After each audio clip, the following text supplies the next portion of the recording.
La sombra de la muerte. El frío en las morgues es algo con lo que aprendemos a convivir. Es parte del oficio, dicen los más veteranos, un detalle más en un trabajo que no es para cualquiera. Pero aquella noche entendí que hay cosas para las que no hay preparación suficiente. Por más cadáveres que hayas visto, por más autopsias que hayas realizado, nada te puede preparar para sentir cómo la muerte te observa de cerca. Era un viernes, cerca de la medianoche. La morgue del hospital estaba particularmente agitada porque habíamos recibido varios cuerpos provenientes de una escena de crimen en las afueras de la ciudad. La violencia, como siempre, no se detenía. Recuerdo el olor metálico de la sangre y la mezcla de formaldehído impregnando el ambiente. Mi colega, a quien llamaré Carlos, estaba conmigo aquella noche. Siempre fue alguien práctico, el tipo de persona que hace chistes oscuros para aliviar la tensión. Pero esa noche no estaba bromeando. El cuerpo en cuestión era el de un hombre joven, no mayor de 25 años. Había muerto en un tiroteo entre pandillas, o al menos eso fue lo que los policías que lo trajeron dijeron. Su cuerpo estaba cubierto de tatuajes que no dejaban mucho a la imaginación, rostros demoníacos, símbolos de pandillas, cruces invertidas y palabras en letras góticas que parecían maldiciones. Lo colocamos sobre la mesa metálica y comenzamos con el procedimiento estándar. Yo llevaba la batuta, mientras Carlos tomaba notas. Todo parecía normal al principio.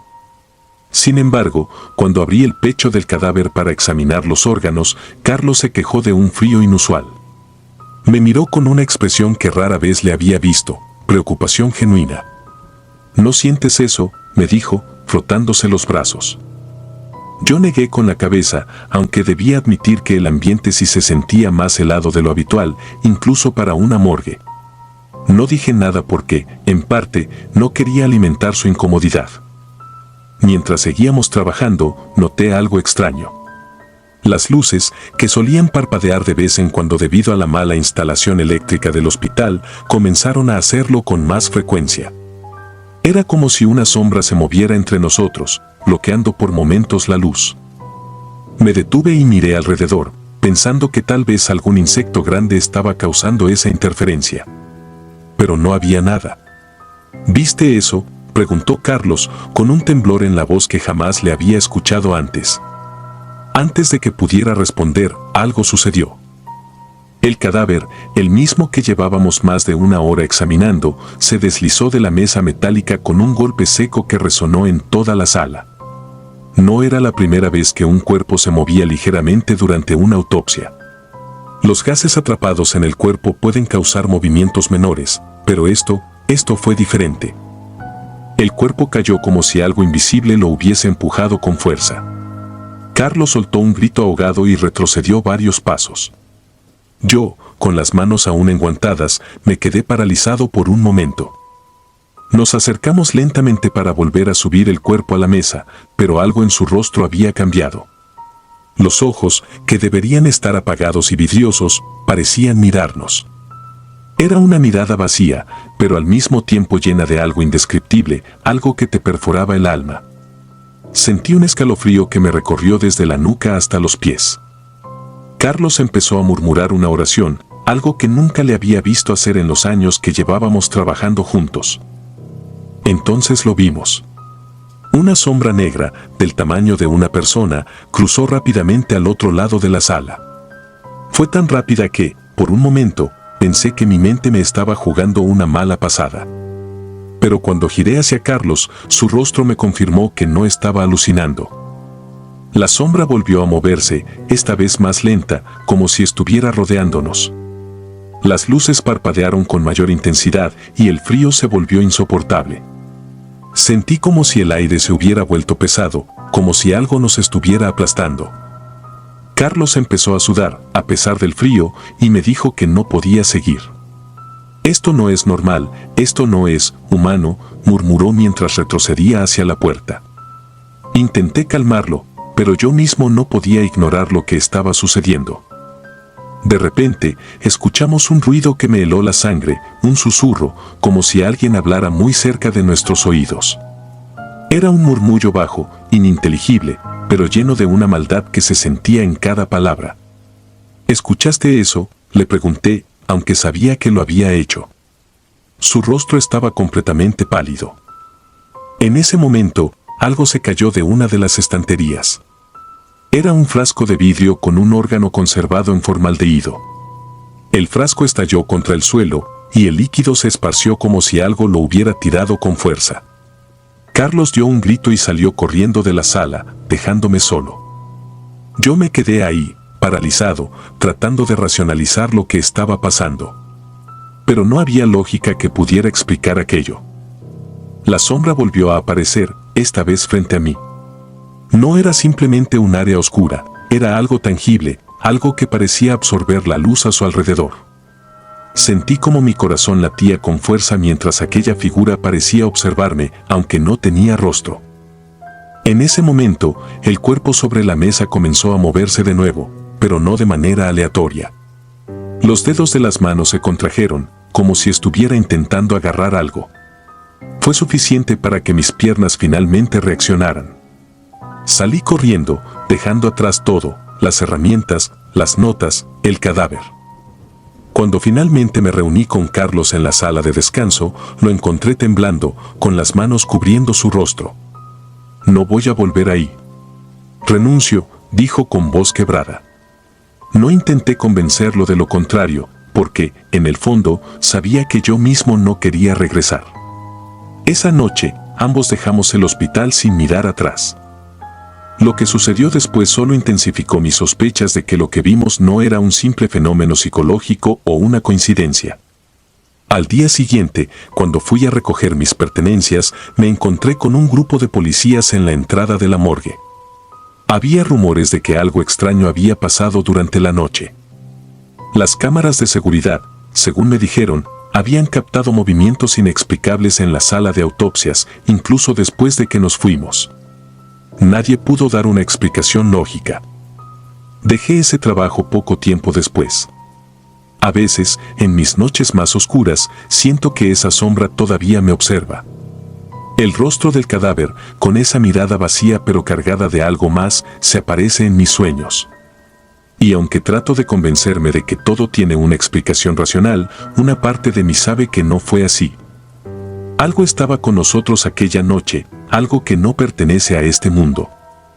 Desde entonces, cada vez que escucho una historia de sombras o presencias en hospitales, mi piel se eriza. Porque sé, con una certeza que me persigue, que hay cosas que no podemos comprender.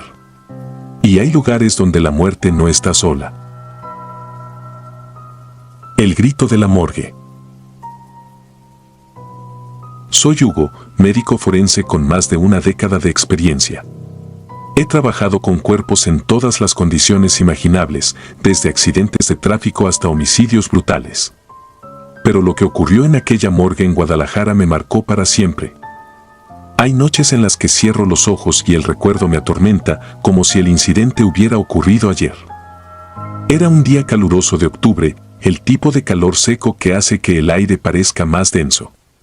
Nos habían enviado un caso peculiar, una exhumación solicitada por la familia de una mujer que, según decían, había sido enterrada viva por accidente. La idea me pareció absurda.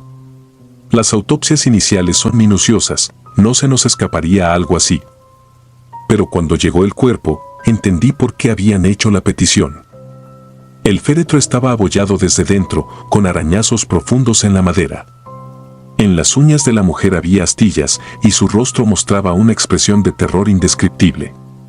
Su nombre era Alyssa Mondial, una mujer de 35 años que había sido declarada muerta por un paro cardíaco.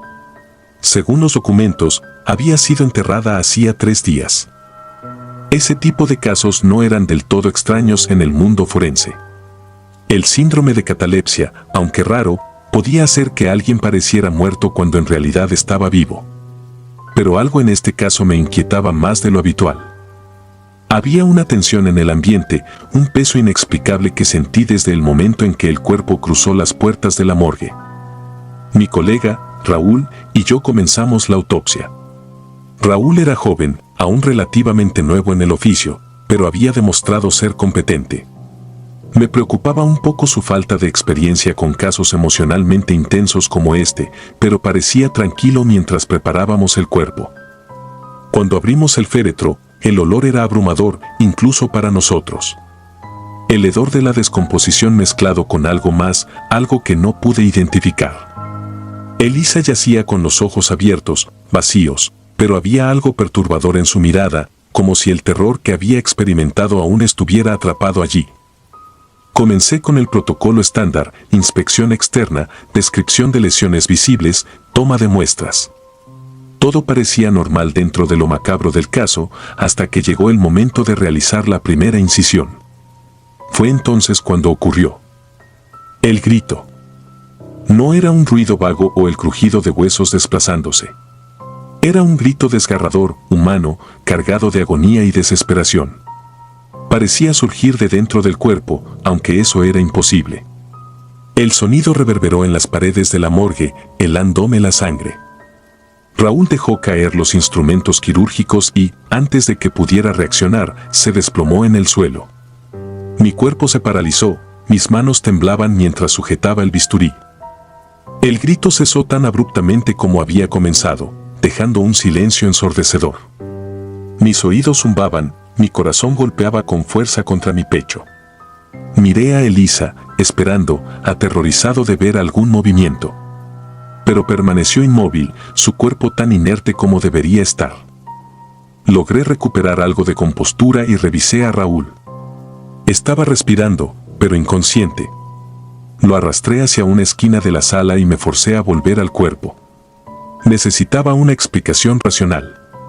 Quizás el aire atrapado en los pulmones había provocado un sonido al realizar el corte, aunque nunca había oído algo ni remotamente similar. Pero cuando inspeccioné más de cerca, vi algo que me dejó helado. Las cuerdas vocales estaban tensas, como si hubieran sido utilizadas recientemente. Retrocedí, casi tropezando. El bisturí cayó al suelo con un repiqueteo metálico. Mi mente luchaba por encontrar una lógica que se aferrara al mundo que conocía, pero nada encajaba. Miré alrededor de la sala y por un momento sentí que no estaba solo.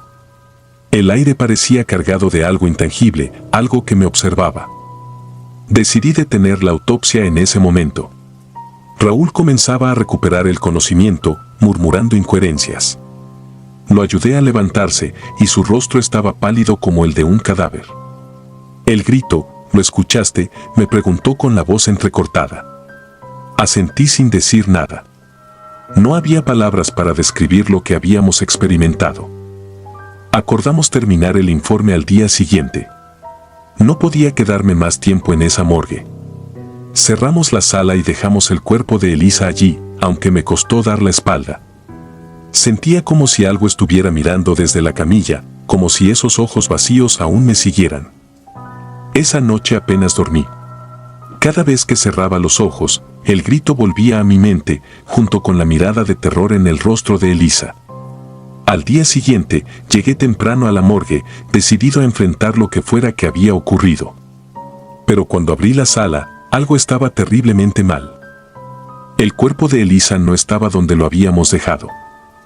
La camilla estaba vacía, los instrumentos quirúrgicos desparramados por el suelo. Mi primer pensamiento fue que alguien había entrado durante la noche, pero las puertas estaban intactas y el registro no mostraba movimientos. Revisé cada rincón de la morgue, cada sala, cada cámara frigorífica, pero no había rastro de ella. Raúl llegó poco después y cuando le conté lo sucedido, se negó a entrar. No, Hugo. No quiero saber nada más de esto, me dijo antes de dar media vuelta y marcharse. No lo culpo. Si hubiera tenido la opción, habría hecho lo mismo.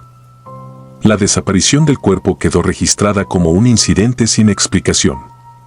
Nadie investigó más allá de lo superficial. Pero yo no podía dejarlo. Necesitaba entender qué había ocurrido. Comencé a buscar información sobre Elisa, su familia, su muerte. Descubrí que había sido una mujer profundamente religiosa, obsesionada con la idea del purgatorio. Había asistido a múltiples retiros espirituales en los meses previos a su muerte, buscando expiar algo que nunca quedó claro. Un dato en particular me llamó la atención: La noche antes de su supuesta muerte, Elisa había sido vista por sus vecinos caminando descalza por la calle, murmurando algo en un idioma que nadie reconoció.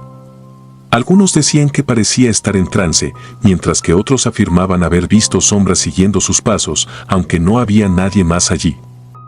A medida que investigaba, comencé a sentir que algo estaba conmigo. En mi casa, en mi auto, incluso en la morgue. Escuchaba susurros apenas audibles, veía sombras moviéndose en mi visión periférica. Una noche, mientras revisaba los informes de Elisa, mi computadora se apagó de repente. Cuando volvió a encenderse, había un archivo abierto que no recordaba haber guardado. Era su foto de identificación forense, pero sus ojos no estaban vacíos. Me miraban, llenos de algo que no era humano. Ya no podía ignorarlo.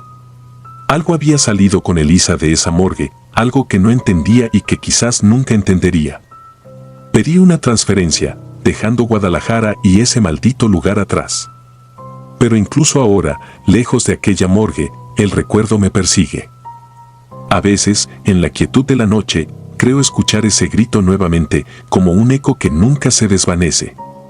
No sé si fue un error humano, un fenómeno científico que no comprendemos, o algo más, algo que trasciende nuestra comprensión. Lo único que sé es que, desde ese día, la muerte dejó de ser un misterio que podía enfrentar con valentía. Porque ahora sé que no siempre es el final. El lamento. Era el año 2005, trabajaba como médico forense en una morgue de la Ciudad de México. Era un lugar tan frío como la muerte misma, un espacio donde la vida dejaba sus últimos vestigios para ser diseccionada y entendida. Al principio, el trabajo me resultaba fascinante, casi académico. Con el tiempo, me acostumbré al olor penetrante del formol y al silencio opresivo que solo era interrumpido por el zumbido de las lámparas fluorescentes. Pero nada podía prepararme para lo que ocurrió esa noche. Llegó a nosotros el cuerpo de una mujer embarazada que había muerto en un accidente automovilístico. Según el reporte, el choque fue brutal y ni ella ni su hijo no nacido tuvieron oportunidad. El cuerpo llegó al área de recepción envuelto en una sábana blanca con manchas rojizas que anunciaban una tragedia reciente. Algo en su expresión me inquietó. A pesar de la deformidad causada por el accidente, su rostro reflejaba algo más que miedo. Parecía un grito congelado en el tiempo. Como si hubiera intentado advertirnos de algo antes de su último aliento. Esa noche me quedé solo.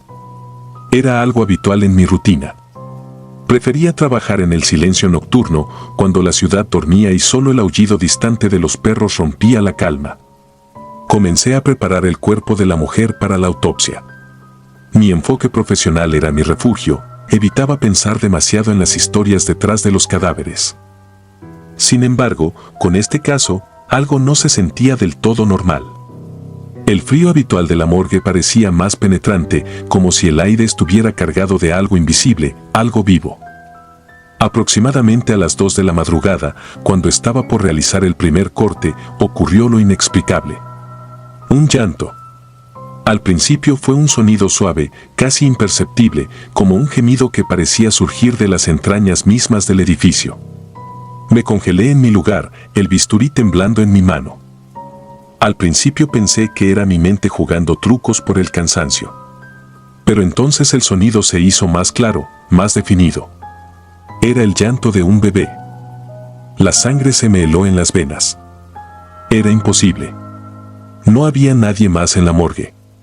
Dejé el bisturí y caminé hacia la puerta de la sala. La abrí y el sonido cesó de inmediato, como si hubiera sido tragado por el silencio. Miré alrededor, pero no vi nada fuera de lugar. Respiré hondo, tratando de calmar el ritmo frenético de mi corazón. Volví al cadáver, diciéndome que solo era mi imaginación. Minutos después, el llanto volvió, esta vez más fuerte, más angustiante. Venía de la misma sala donde estaba el cuerpo de la mujer. Me paralicé. El sonido era tan real, tan visceral, que era imposible ignorarlo.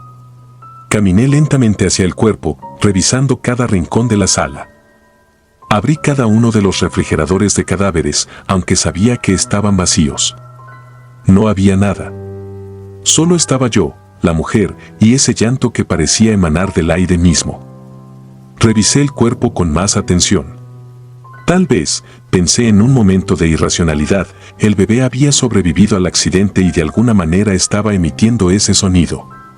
Pero eso no tenía sentido. Sabía que estaba muerto, lo había corroborado al recibir el cadáver.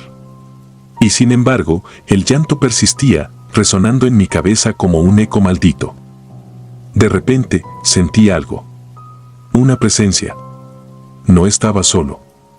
Lo supe con cada fibra de mi ser. Giré bruscamente, esperando encontrar a alguien detrás de mí, pero no había nadie. Aún así, la sensación no desaparecía. Era como si miles de ojos invisibles me observaran desde las sombras. Volví al cuerpo, intentando ignorar el pánico que me envolvía. Necesitaba terminar el trabajo, hacerlo rápido y salir de allí. Mientras trabajaba, el llanto cambió.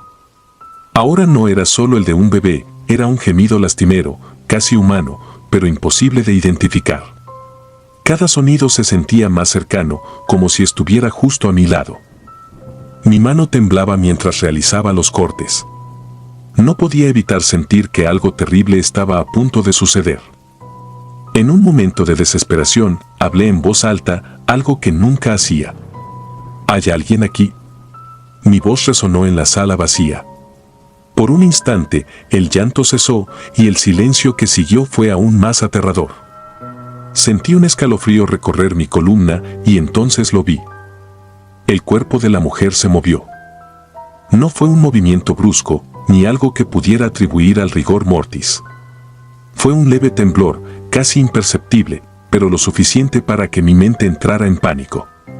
Retrocedí, mi espalda chocando contra la pared. Por un instante pensé que lo había imaginado, pero entonces ocurrió de nuevo. Su pecho se levantó ligeramente, como si estuviera respirando. Me acerqué con cautela, tratando de mantener la calma. Coloqué mi mano sobre su muñeca, buscando un pulso que sabía que no encontraría. Su piel estaba fría como el mármol, pero entonces sentí algo. Un latido. Débil, irregular, pero allí estaba. Mi mente no podía procesarlo. Esto no era posible.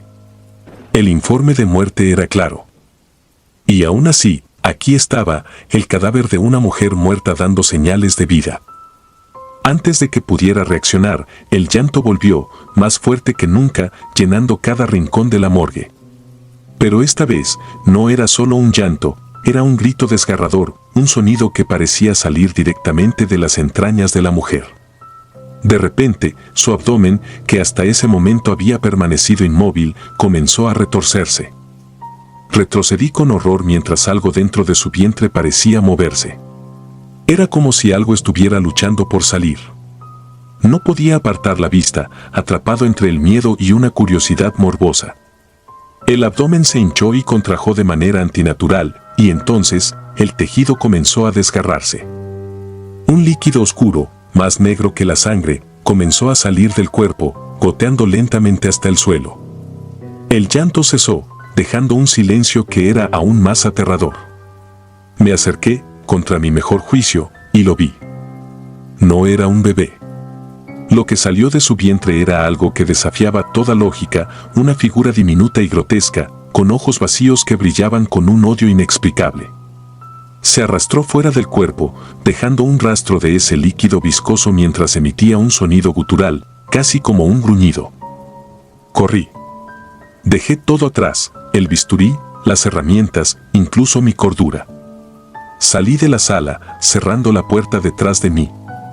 Pero incluso en el pasillo, el llanto seguía resonando, ahora acompañado por un ruido de golpes, como si algo estuviera tratando de abrir la puerta. No regresé a la morgue esa noche. Llamé a mi supervisor, inventando una excusa para mi ausencia. No podía contar lo que había visto, nadie lo creería. Pasé días sin dormir, atormentado por el recuerdo de esos ojos y ese sonido. 2 semanas después, renuncié. Nunca volví a trabajar en ese lugar. Pero a veces, en la oscuridad de la noche, aún escucho ese llanto, resonando en mi mente como un eco de algo que nunca podré explicar. Años después, supe que la morgue había sido clausurada. Se rumoraba que los trabajadores comenzaron a reportar cosas extrañas, voces, pasos y, lo peor de todo, el llanto de un bebé que nunca encontraron. Algunos dijeron que era el alma del hijo no nacido de la mujer, buscando consuelo en un lugar donde la muerte era lo único seguro. Pero yo sabía la verdad. Lo que vi esa noche no era un alma perdida. Era algo mucho más oscuro. Y aún está allí, esperando en la morgue abandonada, acechando en las sombras. La habitación 311. Era el año 1998. Trabajaba como médico forense en un hospital en Lima. Mi labor consistía en realizar autopsias, revisar cuerpos y documentar con precisión cada causa de muerte. La morgue del hospital era un lugar donde el silencio parecía una presencia palpable, pesada, como si estuviera impregnado de los secretos de los muertos que allí descansaban. Había rumores entre el personal sobre una habitación en particular, la 311. Era un espacio que muchos evitaban, incluso los más escépticos. Se decía que cosas extrañas sucedían allí, y aunque yo no daba crédito a esas historias, la forma en que los demás evitaban siquiera mencionar el número me hacía sentir un escalofrío irracional cada vez que pasaba frente a su puerta. Una noche, después de una jornada especialmente larga, me encontraba limpiando mis instrumentos en la morgue. Las luces fluorescentes parpadeaban de vez en cuando, lo cual era común, pero esa noche el parpadeo parecía más insistente, como si las lámparas mismas intentaran advertirme de algo. Fue entonces cuando la vi. Una figura pasó frente a la puerta de la morgue. Era una mujer vestida con un camisón blanco, su cabello desordenado cayendo en mechones oscuros que apenas dejaban ver su rostro. Pensé que era una paciente perdida, algo que había sucedido antes. Salí al pasillo para ayudarla, pero al llegar, no había nadie. La sensación fue extraña. El pasillo era largo y vacío, con las puertas cerradas y una atmósfera densa que me hizo sentir vigilado. Caminé hacia la dirección en la que creía haberla visto ir, pero no encontré nada. Decidí dejarlo pasar, atribuyéndolo al cansancio. Sin embargo, al regresar a la morgue, noté que algo estaba fuera de lugar, una de las camillas había sido movida. No lo entendí en el momento, pero un frío inexplicable se apoderó de mi cuerpo. Verifiqué las etiquetas de los cuerpos. Todos estaban en su lugar. Tal vez había empujado la camilla sin darme cuenta. O eso quería creer. Esa noche no pude dormir. Había algo en la imagen de aquella mujer que no podía borrar de mi mente. Su silueta era demasiado precisa, demasiado real para ser una alucinación. Al día siguiente, pregunté discretamente al personal si alguien había visto a una mujer con esas características. La respuesta fue unánime, nadie había pasado por ese sector. La obsesión por la habitación 311 comenzó esa misma semana. No era solo la mujer. Había algo más. Comencé a investigar los archivos del hospital, más por curiosidad que por otra cosa. Lo que descubrí me dejó inquieto. La habitación 311 tenía un historial de muertes inusualmente alto. Pacientes jóvenes, ancianos, hombres, mujeres, muchos habían fallecido allí, y casi siempre en circunstancias extrañas. Uno de los casos me llamó especialmente la atención, el de una mujer llamada Esther Vargas, que había muerto en esa habitación hacía exactamente 15 años. Según el informe, había ingresado por complicaciones respiratorias leves, pero su estado empeoró de forma inexplicable. Murió en una madrugada fría de julio, aparentemente asfixiada, aunque los médicos nunca encontraron una causa clara. El dato que más me perturbó fue la descripción de Esther en los archivos. La foto de su historial médico mostraba a una mujer de cabello oscuro y rostro afilado, idéntica a la figura que había visto en el pasillo. Los días siguientes se convirtieron en un torbellino de sucesos inquietantes. Empecé a notar detalles que antes no estaban allí. Ruidos en la morgue que no tenían origen claro, como un susurro apenas audible. Herramientas que aparecían fuera de su lugar. Y siempre, el mismo sueño, la mujer de blanco parada al final de un pasillo, mirándome fijamente.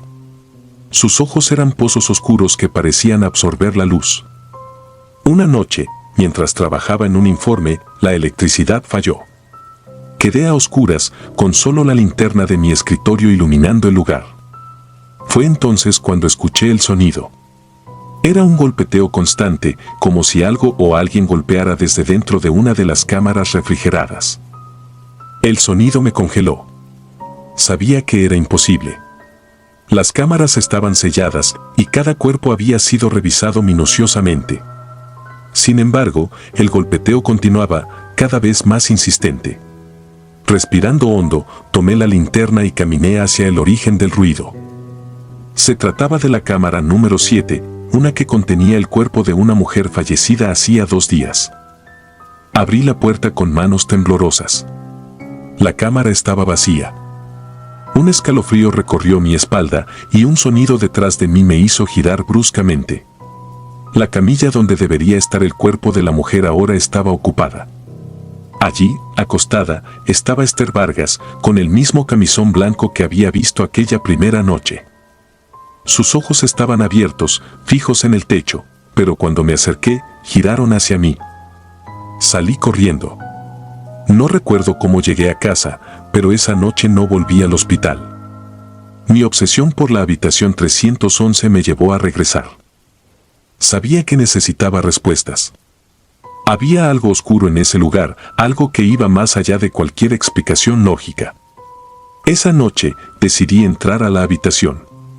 Llevé una grabadora, convencido de que, si había algo allí, tal vez podría capturarlo. La habitación estaba vacía, con una cama de hospital en el centro y una ventana que daba a un patio trasero. La luz de la luna entraba a través de las persianas rotas, dibujando sombras que parecían moverse con vida propia. Me senté en la cama y encendí la grabadora. Hablé, preguntando si alguien estaba allí. Al principio, no sucedió nada. Pero luego, el aire pareció cambiar. Una brisa helada recorrió el cuarto y las sombras en las paredes comenzaron a distorsionarse. De repente, sentí un peso en la cama, como si alguien se hubiera sentado junto a mí. No había nadie. El pánico me invadió, pero me obligué a permanecer quieto. El sonido de un susurro llenó la habitación, apenas audible, pero claro como el agua. «Ayúdame», dijo una voz femenina, cargada de desesperación. Entonces la vi. Esther estaba de pie junto a la ventana, mirándome con esos ojos oscuros y vacíos. Antes de que pudiera moverme, se abalanzó hacia mí y la última imagen que recuerdo fue su rostro deformándose en un grito que no era humano. Cuando desperté, estaba en la morgue. El personal del hospital me encontró inconsciente en la habitación 311. Dijeron que me había desmayado, pero yo sabía que había más. Revisé la grabadora, esperando encontrar pruebas de lo que había sucedido, pero lo único que capté fue mi propia respiración y un susurro final antes de que todo terminara: «No debiste venir». Desde entonces, no soy el mismo. Dejé mi trabajo en el hospital y nunca volví a Lima. Pero incluso ahora, a kilómetros de distancia, todavía siento su presencia. Por las noches, a veces la veo en la esquina de mi habitación, observándome, esperando. La habitación 311 nunca me dejó escapar. La morgue. Dejaré mi nombre en el anonimato, no porque tema por mi reputación, sino porque aún no puedo borrar de mi mente lo que ocurrió aquella noche en Bogotá, en 2011. Yo era un joven médico residente, ansioso por demostrar mi valía, sin saber que aquella experiencia me cambiaría para siempre. A veces, me despierto en medio de la noche, bañado en sudor frío, recordando cada detalle con una nitidez insoportable. A pesar de los años, los recuerdos me acechan. Pero necesito contarlo, porque este peso me está consumiendo. Era un día como cualquier otro. Mi turno de la madrugada estaba cargado, pero no más de lo normal. Entre casos clínicos y la monotonía de las urgencias, llegó un llamado del departamento forense. Necesitaban apoyo en la sala de autopsias, ya que uno de los patologistas principales se había reportado enfermo. Sin pensarlo mucho, acepté. Aunque no era algo que me apasionara, sentía que era una oportunidad para ganar experiencia. No sabía que, al cruzar esa puerta, mi vida dejaría de ser la misma. El cuerpo que esperaba en la morgue no era como los demás. Era un hombre de unos 40 años, delgado, pálido, con los ojos cerrados de una manera que, extrañamente, no parecía natural. Estaba rodeado por un círculo de objetos que parecían sacados de una película de terror, velas negras medio consumidas, dibujos de símbolos que no reconocí y manchas de sangre seca que emanaban un olor metálico nauseabundo. En su piel, alguien había tallado patrones con un cuchillo, creando heridas profundas y simétricas. Reconocí un pentagrama en su pecho, pero los demás símbolos eran completamente desconocidos para mí. Me dijeron que el hombre había sido hallado en una casa abandonada, en lo que parecía ser el escenario de un ritual. Me asignaron limpiar el cadáver y ayudar a tomar muestras de las heridas para el análisis. La sala de autopsias estaba fría, como siempre, pero esa noche la temperatura parecía calar más profundo en mis huesos. Me repetí que era solo sugestión, nada fuera de lo común. Los cuerpos eran eso, cuerpos. No podían hacerme daño. Pero algo en el aire se sentía, cargado, opresivo. Como si alguien estuviera observándome desde un rincón oscuro que no podía ver. No quise parecer cobarde, así que lo ignoré. Mientras trabajaba en el cuerpo, algo extraño ocurrió.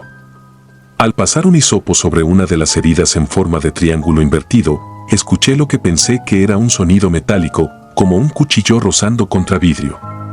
Me detuve, revisé mis herramientas, pero no había nada que pudiera explicar ese ruido. Miré a mi alrededor, buscando una posible explicación lógica, pero lo único que encontré fue un silencio abrumador, pesado.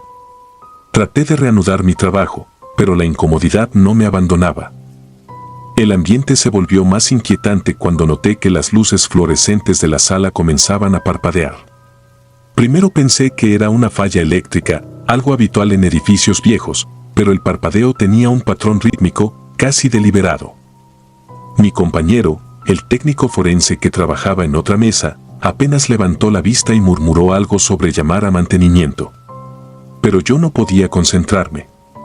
Había algo en el cuerpo que me atraía, como si una fuerza invisible me empujara a mirar más de cerca. De repente, escuché un susurro. Fue débil, apenas un murmullo, pero lo escuché con claridad. No me toques. Mi corazón se detuvo por un instante.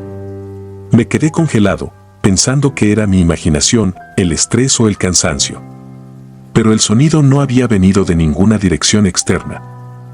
Lo sentí detrás de mí, como si alguien estuviera al lado de mi oreja.